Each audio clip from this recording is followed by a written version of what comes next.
Well, my favorite thing about being a JAG in general is the diversity of work that I get to do. Coming out of law school, I was focused in a couple areas, particularly trial advocacy and international law.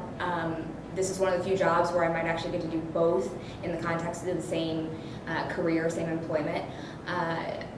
It also prevents me from getting burnt out on any particular job. So my first tour I did defense work, I did legal assistance work. In the middle of that tour I deployed to Afghanistan.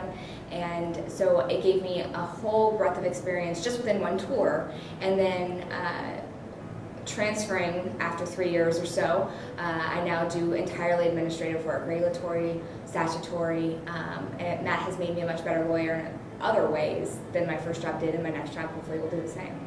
But one of the most rewarding things that I've done is deploy to Afghanistan, and there's a lot of reasons for that. The biggest reason for me is that it's basically being the tip of the spear from a JAG perspective.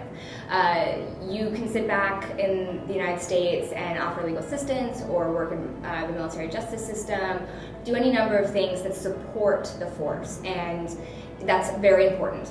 But going to the conflict, wherever that is, whether that's at sea or, in the case of Afghanistan and Iraq, it's overseas, that lets you see what this business of the military, the profession of arms, actually does. And it helps you be right there up front. The things that we were working on were in the papers back at home in the days following what we were working on. And that was rewarding for me, just to feel like we were doing something that had impact, that was important, that was going to shape the lives of Americans at home, our coalition partners over there, everybody. I picked the Navy JAG Corps over a traditional law firm mostly because of the diversity of experience I get. I knew that I'd get experience early, which I did, and I also knew that personally, being with my two favorite subjects being trial advocacy and international law, most of the typical law firm jobs I would ever encounter didn't ever combine those two. If I would go into a trial track, for one thing, I wouldn't get any real great courtroom experience for a good number of years after I started.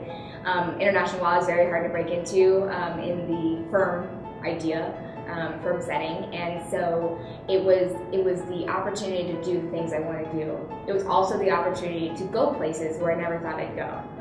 So far I've been to Afghanistan, I've lived in different parts of the United States, and I'm really looking forward to going further and going overseas again and expanding the scope of my practice to wherever it takes me.